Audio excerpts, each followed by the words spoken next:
Assalamualaikum warahmatullahi wabarakatuh.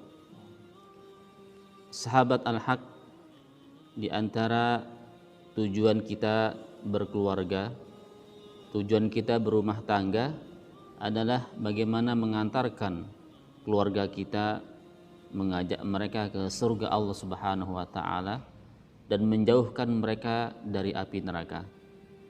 Allah taala berfirman dalam sebuah ayat, Ya ayyuhalladzina amanu qu anfusakum wa ahlikum naro. Kata Allah Subhanahu wa taala, hai orang-orang beriman, jagalah diri kalian, qu anfusakum wa ahlikum, dan keluarga kalian, naro, dari api neraka.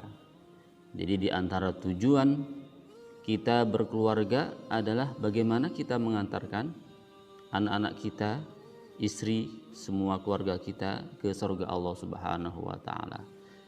Maka di antara hal-hal yang penting sehingga anak-anak kita ini dan keluarga kita memudahkan mereka untuk masuk surga Allah Subhanahu wa taala, yang terpenting adalah bagaimana kita mengajarkan anak-anak kita Al-Qur'an. Karena Rasulullah Shallallahu Alaihi Wasallam bersabda dalam sebuah hadis, "Allimu auladakum al-Quran, fa innahu awwalu ma yanbaghi an yuta'allam min ilmillahi huwa." Kata Rasulullah, yang artinya, ajarkanlah anak-anak kalian Al-Quran, karena sesungguhnya sesuatu yang pantas untuk dipelajari atau pertama kali yang dipelajari dari ilmu Allah adalah Al-Quran. Jadi ini sebagai bekalan, ya, bekal utama anak-anak kita, ya, supaya mereka bisa mengantarkan mereka ke surga Allah Subhanahu wa taala. Pada suatu hari ada seorang laki-laki yang datang kepada Umar bin Khattab radhiyallahu anhu mengadukan tentang anaknya yang tidak berbakti kepada orang tuanya. Jadi si laki-laki ini mengadukan kepada Umar.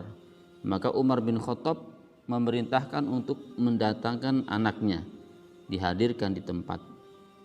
Maka ketika bapaknya atau orang tuanya dan anaknya di hadapan Umar bin Khattab, maka Umar bin Khattab mengatakan kepada anaknya, menjelaskan bahwa kamu menyakiti atau tidak berbakti kepada orang tua. Maka si anak ini bertanya kepada Umar bin Khattab, "Ya Umar bin Khattab, apakah hak-hak anak terhadap orang tuanya? Ya. Atau apakah hak anak atas orang tuanya?" Jadi anak-anak juga memiliki hak, gitu ya. Maka Umar bin Khattab mengatakan, yang pertama, ayyan taqiya ummahu wa yuhsinu ismahu, ya.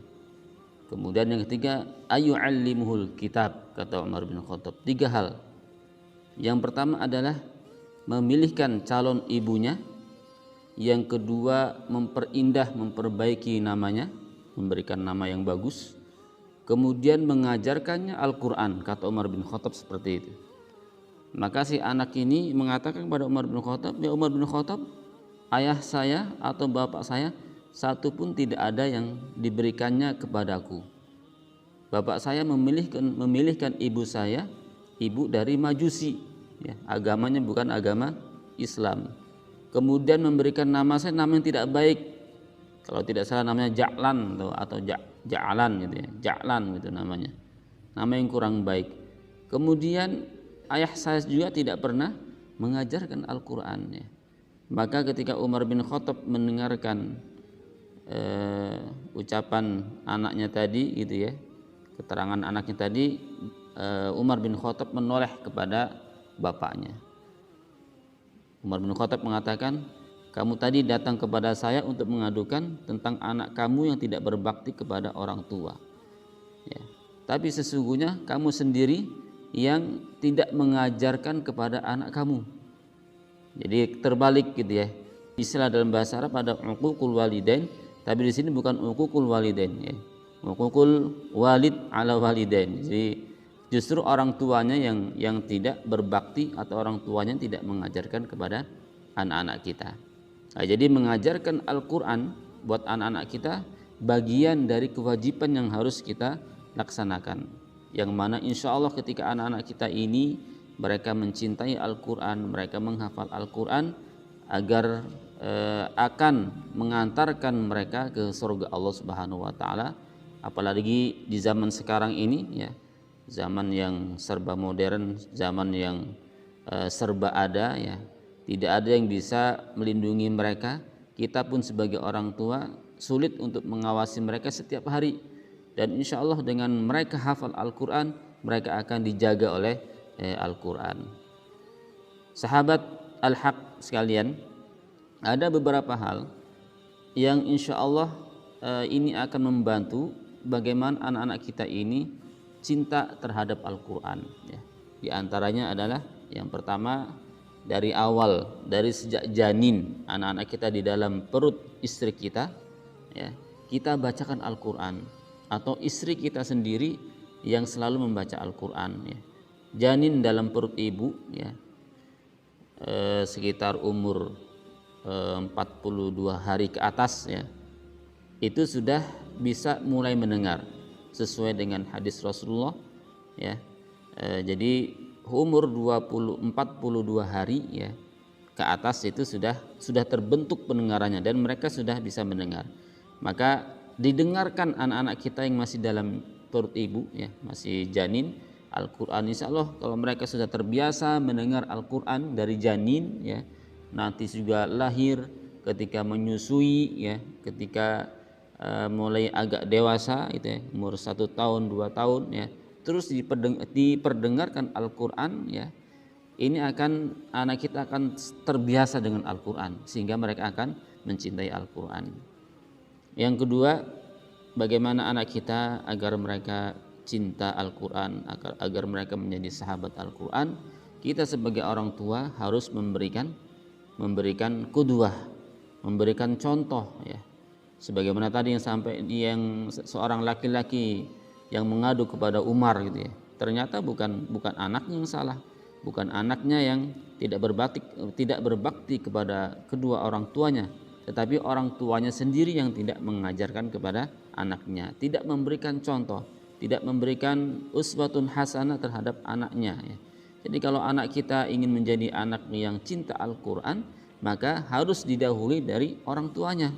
Orang tuanya dulu cinta Al-Quran, orang tuanya dulu membaca Al-Quran di depannya, di depan anak-anaknya, maka anak-anaknya pun akan mengikuti orang tuanya. Kemudian berikutnya, bagaimana supaya anak kita cinta menjadi sahabat Al-Quran? Kita memberikan hadiah anak-anak kita berupa Al-Quran ya. Diberikan hadiah, suruh milih sendiri, bawa ke toko misalnya, toko Al-Quran, suruh milih sendiri Al-Quran mana yang disukai gitu ya. Nah, insya Allah itu hanya wasilah gitu ya, supaya anak kita cinta Al-Quran. Kemudian bagaimana anak kita agar bisa bersahabat, bisa senang dengan Al-Quran? Ketika kita bepergian ya, kita mengingatkan anak-anak kita, jadikan Al-Quran salah satu teman anak-anak kita yang jangan sampai ketinggalan. Ya mungkin kita juga mungkin mengingatkan anak kita membawa mainannya ya, boneka atau lain sebagainya. Jadi Al-Quran juga jangan lupa, anak-anak Al-Quran juga dibawa gitu ya. Siapa tahu nanti ada kesempatan waktu kosong kita sempatkan untuk membaca Al-Quran atau murajaah bersama gitu ya.